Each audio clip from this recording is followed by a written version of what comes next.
No, not at all. Where's your focus, and where do you think people should be looking for opportunities? So we will continue acquiring. From about 2021 onwards, we started to dispose of a few properties every year and move more to try and take on a bit less external capital and generate our own within a few sales. So refreshing the portfolio would probably sell off about 3% of what we've got, but we'll probably try and pick up about 7 or 8% more. So we'll end up still growing the portfolio year on year. And I'd imagine we'll stick to quite a bit of buying tenanted stock. We've done quite a lot of that over the last few years. So literally you're just buying stock that's already got tenants in there. Particularly, there are various risks that are out there, especially on compliance these days, because if you haven't got the gas safety certificates back to 1990, whenever, you could be in trouble.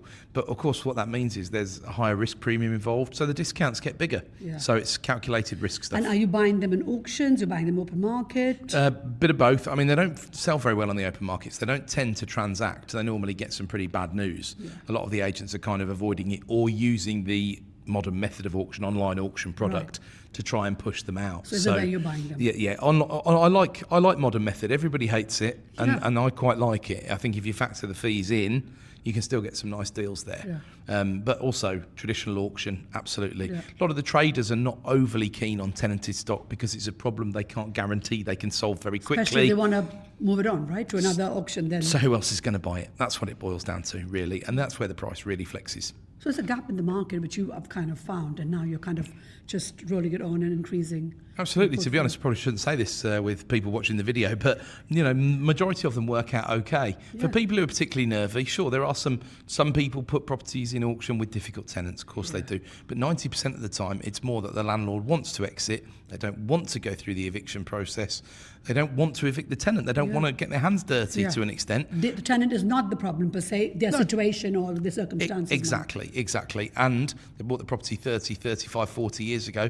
They're sitting on such a big capital gain, they can give a bit away. And they don't want to be dropped because property prices, as we know, at 2025, what about 1.5%, 2%? I mean, I think when we get the ONS figure, which will take us till February to get that, I think it'll evidence about 1.5%.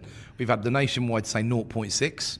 And we've seen the Halifax today say 0.3 for the year. Yeah. But Nationwide quoted a big figure for 2024 when that came in last year.